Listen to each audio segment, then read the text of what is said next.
Thank you all for turning out on a rainy night. Before I get into the main body of tonight's entertainment, I want to call your attention to the propaganda for an event in Mexico and another event in Hawaii. These events, in the case of the Mexico event, you get a major slice of the psychedelic community. You get Robert Montgomery, Jonathan Ott, Ann and Sasha Shulgin, Manolo Torres, Christian Resch, Terence McKenna, and others who unfortunately slipped my mind, at the ceremonial center of Palenque in Chiapas. We've been doing these events somewhere in Mayan Mexico for the past 10 or 12 years. Many of you are graduates, which doesn't mean you can't come again, but I want to invite all of you there. If you're interested in ethnobotany, shamanism, ethnopharmacology, altered states of consciousness, the politics of all of this, this is as intense and information-packed an exposure as you can have, and it's straight from the mouths of the scholars and scientists and writers who have spent a great deal of time in that area. So I just want to invite you to that. It's also a great party. It's the height of mushroom season. There's nothing we could do about that. So you just are on your own.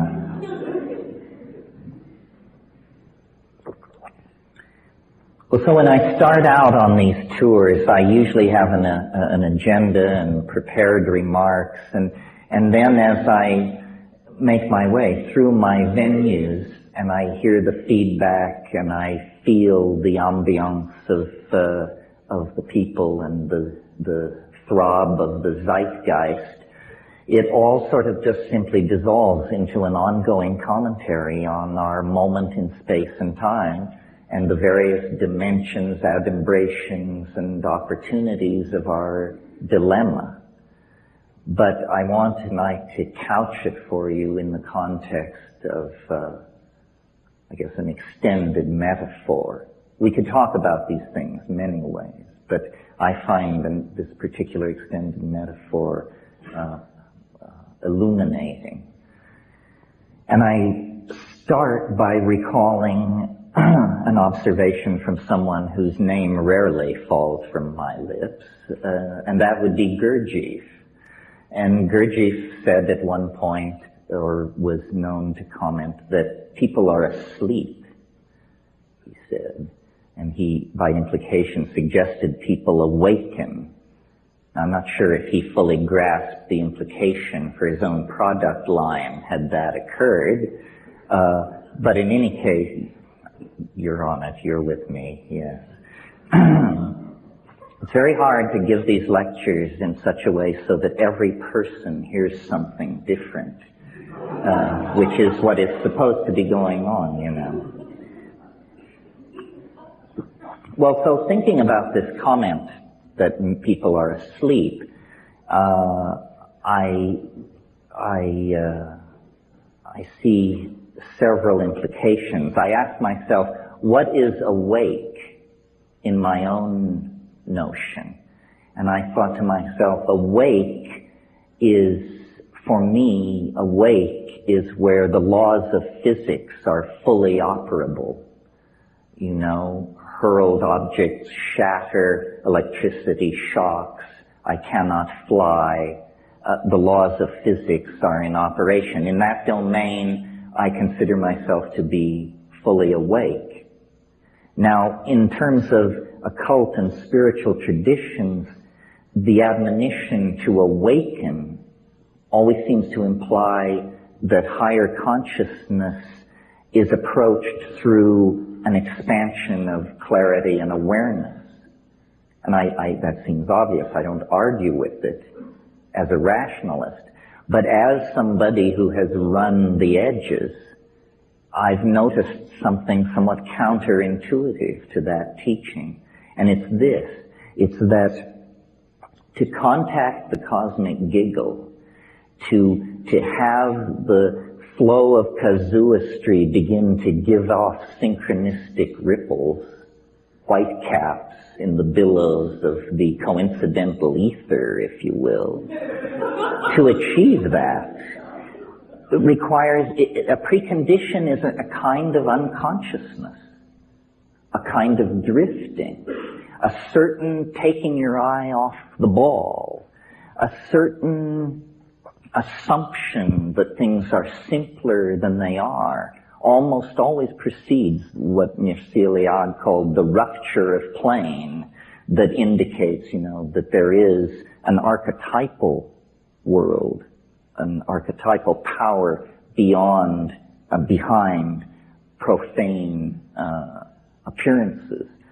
And in my own life, for those of you who are conversant with my output, when I went to the Amazon in 1971 and had the experiences that are described in True Hallucinations, I had been, for many months before that, in Asia, smuggling, hanging out, and I had taken my eye off the ball. I had become very gentle, very relativistic in my approach to other people's opinions and behaviors. I was easygoing, is what I'm trying to say.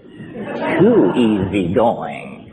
And in that situation of semi-unconsciousness and openness, the cosmic giggle approaches. And I compare this is closing of a theme, I compare this to sleep, or to states that lie between waking and sleeping. And so, again, an odd take on this remark of Gurdjieff's. I remember someone many years ago said to me, they evoked the symbol of the yin and the yang, the two tears folded against each other within a circle.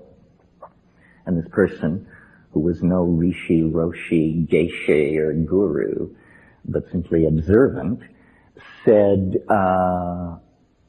it's not the black side, it's not the white side, it's the interface, it's the edge.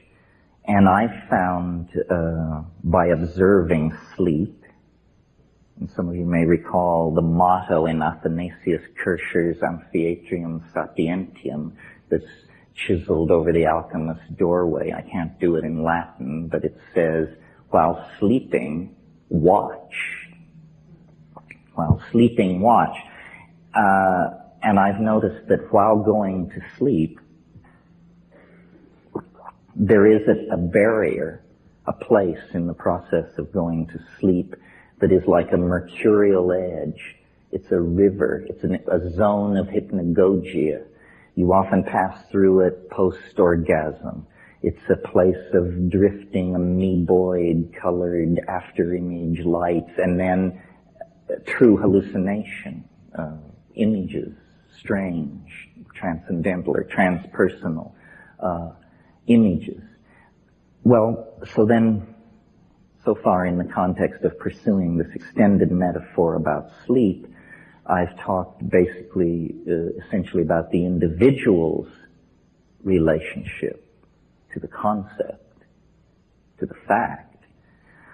But there's also a social or a political, a species-wide implication. It occurs to me that at any given moment, because of the way the planet is as a thing, some considerable percentage of human beings are asleep, always, and many are awake. And so if the world soul is made of the collective consciousness of human beings, then it is never entirely awake. It is never entirely asleep. It exists in, I guess you can hear me. It exists in some kind of indeterminate zone. And this to me is the clue to understanding something that is personally fascinating to me. And it revolves around why people believe such weird things. And why either as a consequence of the approach of the millennium or the breakdown of traditional values or the density of electromagnetic radiation, or for some reason, a balkanization of epistemology is taking place. And what I mean by that is there is no longer a commonality of understanding. I mean, for some people, quantum physics provides the answers. Their next-door neighbor may look to the channeling of archangels with equal fervor. I mean, if this is not a balkanization of epistemology, I don't know what it is. It is accompanied by a related phenomenon, which is technology, or the historical momentum of things, is creating such a bewildering social milieu that the monkey mind cannot find a simple story, a simple creation myth or redemption myth to lay over the crazy contradictory patchwork of profane techno, consumerist, post-McLuhanist, electronic, pre-apocalyptic existence. And so into that dimension of anxiety created by this inability to parse reality rushes a bewildering variety of squirrely notions. Epistemological cartoons, if you will, and conspiracy theory, in my humble opinion. I'm somewhat immune to paranoia, so those of you who aren't, gaze in wonder. Conspiracy theory is a kind of epistemological cartoon about reality. I mean, isn't it so simple to believe that things are run by the Greys and that all we have to do is trade sufficient fetal tissue to them and we can solve our technological problems? Or isn't it comforting to believe that the Jews are behind everything, or the Communist Party, or the Catholic Church, or the Masons? Well, these are epistemological cartoons. It's, kindergarten stuff in the art of amateur historiography. I believe that the truth of the matter is far more terrifying. That the real truth that dare not speak itself is that no one is in control. Absolutely no one. You don't understand Monica. You don't understand Netanyahu. It's because nobody is in control. This stuff is ruled by the equations of dynamics and chaos. Now, there may be entities seeking control, the World Bank, the Communist Party, the rich, somebody others, but to seek control is to take enormous aggravation upon yourself. Because this process that is underway will take the control freak by the short and curly and throw them against the wall. It's like trying to control a dream, you see. The global destiny of the species is somehow unfolding with the logic of a dream. Well, now a Jungian would say, no surprise here, history is the collective dream of humanity. It is run by archetypal energies. It is downloaded by the zeitgeist into the various milieus and epochs of which it is composed. This seems reasonable to me. I don't want to give you the impression it's too linear to understand that what I am saying is that awake is good, asleep is bad. What I would rather do is explain this whole gradient of possible positioning vis-a-vis your life and your destiny, these choices that you have, and then have people understand that they choose. You choose to be asleep or partially asleep or fully awake, or to be one part of the time and in some situations and one part of the time and in other situations. Now, if in fact we exist inside some kind of morphogenetic field that is created by the sum total of human minds on the planet, and if in fact in half or more of those minds at any given moment the rules of the dream hold sway, then it is no surprise that when we make our way into society, or just when we live our lives, there's an eeriness to it. There's a fatedness to it. There's a plottedness to it. We are inside some kind of engine of narrative, I believe. Some science fiction writers, such as Greg Egan and others, have suggested that this could even be a form of recorded medium. You can see the thumbprints of editors on our reality if you are truly paying attention. I mean, if you're a devotee of the theory of stochastic and random unfolding of events, then you have to look very carefully at how unrandom and how mythical and archetypal most people's lives are. If you take psychedelics and hurl yourself to the edge and spend time with strange Aboriginal people in remote parts of the world, the cosmic giggle becomes your friend. But in fact, ordinary people's lives, everyone's lives, are touched by deep magic. And again, the primary datum is experience, and then the models are built backward from the primary data without prejudice and in an attempt to transcend historical momentum. And when I do that, what I see is that the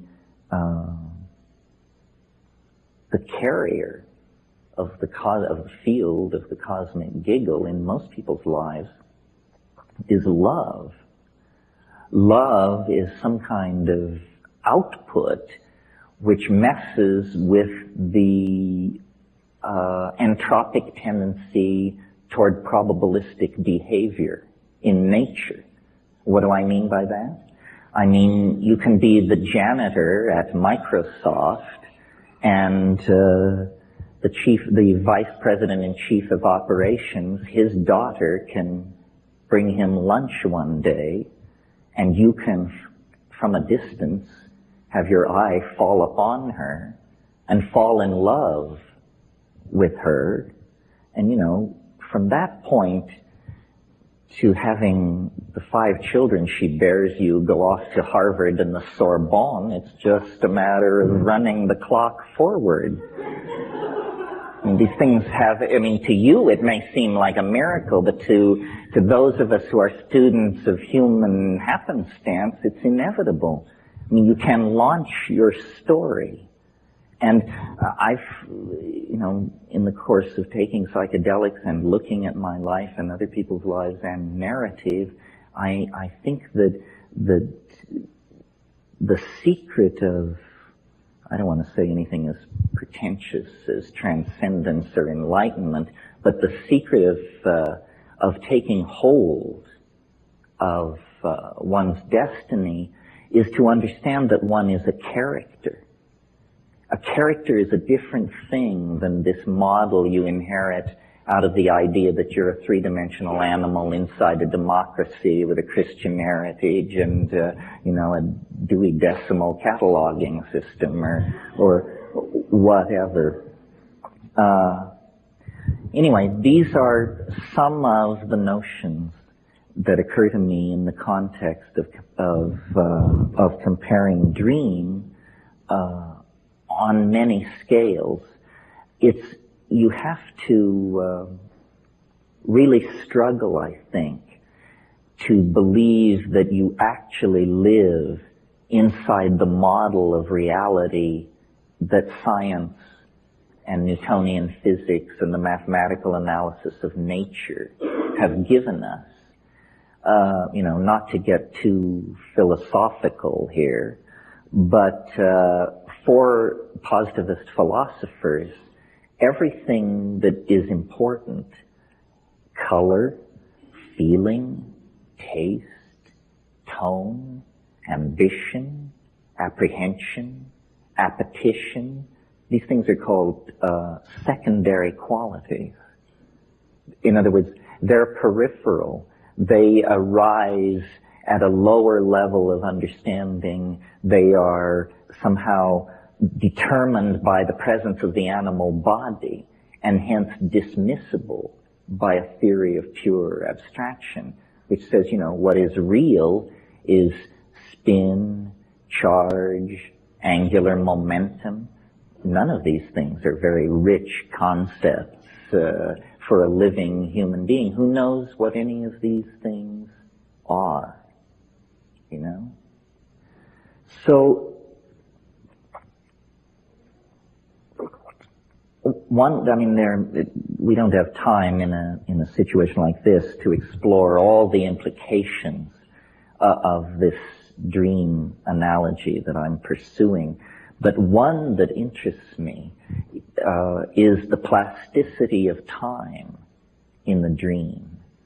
And I think I would argue, as the devil's advocate, that it is the plasticity of historical time and the acceleration, the sense of an out-of-control spin up or spin down into new domains of possibility that is the strongest evidence present at hand that we are in some kind of dream. I've struggled my whole life with, I've always believed, or I've always felt the power of the statement, the world is made of language. But of course, you think about this proposition for 30 seconds, and the question that arises then is, if the world is made of language, then why isn't it the way I want it to be? Why does it have it has its own raison d'etre, even if it is language? Well, I think, and it's appropriate to speak of this to an audience as digitally sophisticated as I assume you must be, I think the primary insight that has been secured here at the end of the 20th century, the primary contribution of 20th century thinking, if you will, is to have understood finally that information is primary, that this world, this cosmos, this universe, this body and soul are all made of information. Information is a deeper and more primary concept than space, time, matter, energy, charge, spin, angular momentum. The world is made of language. The implication for the digerati is that reality can therefore be hacked. If reality is made of language, then what we're saying is that it's code. And if it's code, then it is far more deeply open to manipulation than we ever dared dream. We've been messing around on the desktop, opening files with religions and political systems and xenophobic theories of racial superiority, all this crap that haunts the human historical adventure. It means we have not addressed the deeper levels. And in thinking about this and the relationship to dream and human culture, I have realized that cultures are like operating systems. We are like hardware. The human animal is a piece of biological wetware / hardware. And it has been, we know, pretty much as we confront it today for at least 140,000 years. At Klassus River cave mouth in South Africa, they have excavated Homo sapiens sapiens skeletons 100,000 years old, and that person could have sat in the front row here tonight and nobody would have batted an eyebrow. So the human hardware has been in place for a while. What has changed rapidly in comparison to the rates of biological evolution are the operating systems. The people who excavated Ur, which was at that time thought to be the world's first city, and in any case is a city 7 millennia old, when they excavated the central plaza at Ur, they discovered that a black basaltic slab had been set up there by the earliest kings of Ur, and that was the cultural operating system. And if in a deal trading goats for olives a dispute arose, people had reference to the central operating system, and these things were determined. Well, now, Ur 101 was fine for olives and goat trading, but it didn't support higher mathematics. It didn't support rational exploration of nature. It didn't support astrological knowledge about the movement of the stars. As we have gone forward through culture, we have swapped out these operating systems. And at each swap out, there has been a lot of hair pulling and cussing and screaming. Anyone who has installed a new operating system is completely familiar with that sickening from the bowels kind of coldness, as you realize it all hangs by a thread. Now, this situation, or this operating system metaphor, I think is a useful one for understanding, and again, a circle closes, the Balkanization of epistemology that causes me such anxiety. If you meet an Aboriginal person from the Amazon, for example, they may be running Witoto 3.0 as their operating system. Nicely supports animistic magic, huge capacity when it comes to making fish traps and bird traps. Witoto is a powerful operating system for a rainforest aboriginal. In our culture, there are, I have no idea, at least 10 or 20 operating systems, all going at the same time. Some will run Mormonism. Some will support Catholicism. Others, Kabbalah goes at the speed of light. Others support quantum physics. Some support econometrics. Others support political correctness. And these things are mutually exclusive.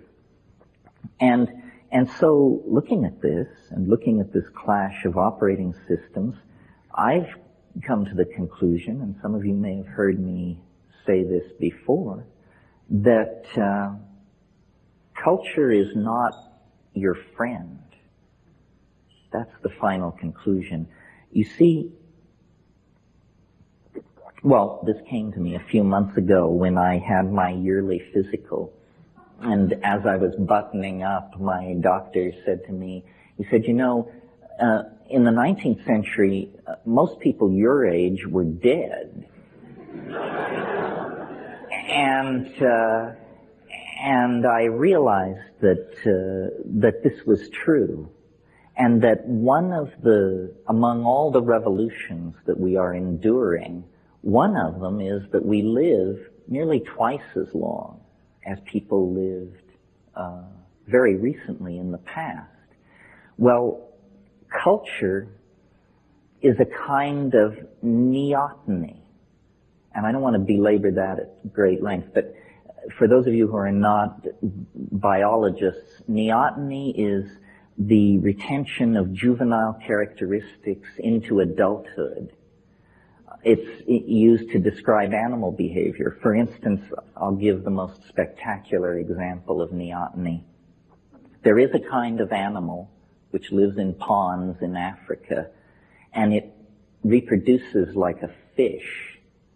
It lays eggs on the bottom of these ponds. More fish-like animals come from these eggs, and so forth. However, if the pond dries up, the creature undergoes metamorphosis and becomes an animal somewhat like a gecko, and lays eggs, and from these eggs come creatures that are like geckos.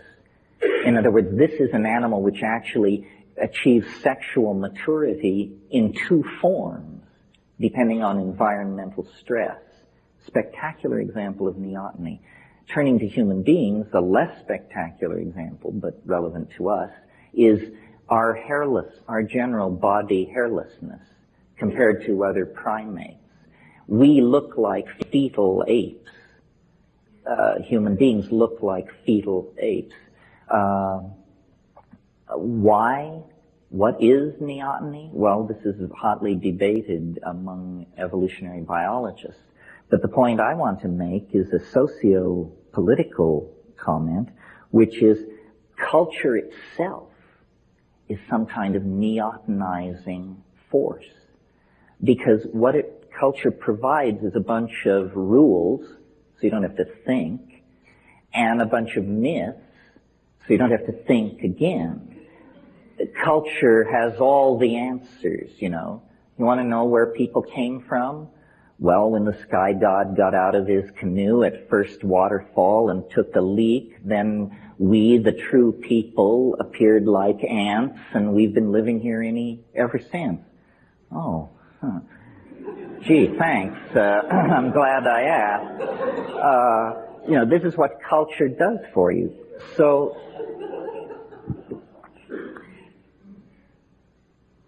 but now technology throws a curve.